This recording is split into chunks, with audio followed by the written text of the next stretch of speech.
Alright, what's going on, guys? 2023 has been an incredible year for gaming, with almost too many good games coming out and not enough time to play all of them, which means it is going to be an incredibly interesting year of the Game Awards. The annual showcase that awards and recognizes the best games of the year, with categories spanning all genres, with the most prestigious of all of the awards being, of course, Game of the Year, which is a massive achievement for whoever wins it, but also a critical moment every year in the industry. But even with the competition being so high this time around, there's one game that I feel stood head and shoulders above the rest, and that I believe truly deserves the Game of the Year award, and that is Armored Core 6. Now, I realize how lofty the bar is here, and even though I believe Armored Core 6 deserves it, the chances of it actually winning are very slim, and we don't even know if it's going to be nominated yet. So what I want to do today is break all of that down, explain why I feel so strongly about this, give you my honest prediction about what I do think is going to win, and then discuss other awards that Armored Core 6 could also pick up. So as we get into that today, if you enjoy all things Armored Core, Elden Ring, and Souls-like, and want to stay up to date on these games, then go ahead and hit that subscribe button, and now let's get into it.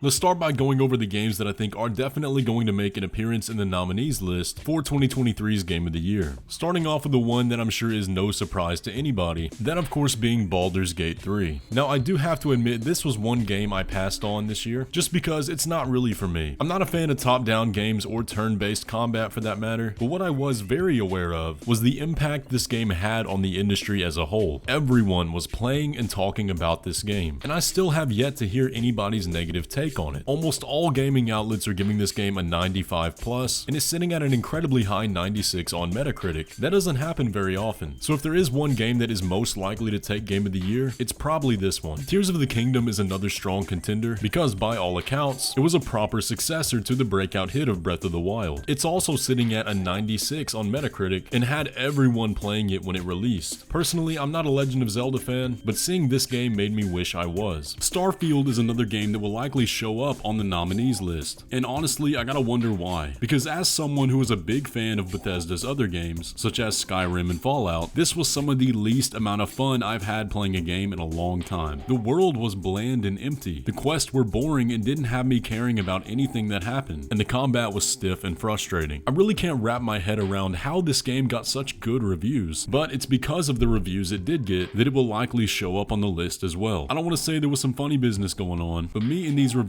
did not play the same game. And if for some reason it does win Game of the Year, then I have no hope for future Game Awards. Spider-Man 2 is coming out in a few weeks, and it's looking like it's going to live up to the hype that the first game produced, and if it does, I think it has a great shot at ending up as a nominee. First-party Sony games always do really well at the Game Awards because they're very safe. And don't get me wrong, they are great games, but I do think this game is going to have to do something revolutionary in order to actually secure the Game of the Year title. Now that remains to be seen, but personally I kind of doubt that's going to happen. It just looks like more of the same, which if it ain't broke don't fix it, but compared with the other competition on the list, it really needs to stand out. Hogwarts Legacy is another contender. The only problem it has is that it tends to get forgotten in this conversation, so it'll be interesting to see if it makes a comeback, at least in regards to the discussion of Game of the Year. Personally, I would love to see Metroid Prime Remastered nominated, because it has near perfect scores across the board, but again, the year is just so stacked, I wouldn't be surprised if it gets forgotten. And beyond that, there are so many other games that released this year that could very well end up on the nominees list, but when it comes to games that I think absolutely will be on the list and also have a chance at winning, these are the ones I'm expecting. So now let's switch gears for a sec and talk Armored Core. I do think Armored Core 6 has a very good chance of getting nominated. It is a FromSoftware game that absolutely lives up to their standard of quality, while having some of the most fun and engaging combat I've played in a video game in a very long time. On top of that, the art direction was of course incredible, which is another staple of FromSoftware, and all of this on top of a story that had me hooked from start to finish. Aside from other FromSoftware games, I hadn't been this addicted and impressed with a game in at least the last decade. And what I think really adds another layer on top of it is that I didn't think I was gonna like it that much. I was never a player of the Armored Core franchise, and although I do like mecha and sci-fi, there wasn't enough in the pre-release material that really convinced me. So when I rolled the credits for the first time and found myself wanting nothing more than to start it all again, I knew this game was something special. still, by all of my standards, Armored Core 6 was a perfect video game. If I can make it through 3 playthroughs without wanting to put my controller down a single time, that speaks volumes. It wasn't so long that I got tired, and it wasn't short enough to leave me wanting more. By the time I finished all the content, my experience with Armored Core 6 felt complete. And that's exactly what I think a game should be. In a time where games are taking hundreds of hours to complete all the content, or in Starfield's case, 20 hours to finally get good, it felt like a breath of fresh air to actually be able to beat this one and not feel like the game hadn't even started yet. And that's another thing that FromSoftware does so well. They make it feel like you actually played the game. It's not a guided adventure or a 30-hour long tutorial. You, the player, have all the control, all the freedom, and it's up to you to get through it, however you see fit. But unfortunately, that may actually be what holds it back, at least when it comes to winning awards, because unfortunately, Armored Core 6 suffered a little bit when it comes to reviews, with certain outlets giving the game tax on scores for aspects like the story being confusing, the game being too hard, or the customization being overwhelming. But these are not things you see the players reiterate. If you look at the actual critic reviews, specifically the negative ones, you'll find that they're full of broad terminology and lack judgment on the game's actual merits. That's because Armored Core 6 is held back by its genre. In an era of gaming dominated by open-world RPGs, narrative-driven story games, and live service multiplayers, a level-based mech customization shooter was bound to be held back simply because this genre has been dead for the better part of a decade. The critics didn't understand how to play it or how to interpret what they were playing at all. It wasn't a game made for everyone, whereas many of today's AAA titles that win a plethora of awards don't take any risk because they want to be games for everyone. And so that's the question that's going to dictate whether Armored Core 6 succeeds in winning Game of the Year or not. Does it need to be a game for everyone, or can the best game of the year be the game that does what it sets out to do the best? And I think the answer lies somewhere in the middle. Take a game like Baldur's Gate 3 for example. I mentioned that it's not a game for me, but I'm probably in the minority there. I also stated that everyone I knew was playing this game. It took the risk in being a top-down turn-based RPG, which is not a wise choice in 2023, but the RPG genre as a whole is so massive that it could still reach an extremely wide audience even though it did take those risks. When it comes to Armored Core, the mech genre is extremely small in comparison, but FromSoftware was still willing to take that risk. And unfortunately, even though I believe they delivered a perfect game, when it comes to mass appeal, it was doomed to fail from the start. And although I do believe Armored Core 6 deserves Game of the Year, I don't think it'll win for that one reason, but it should absolutely be nominated.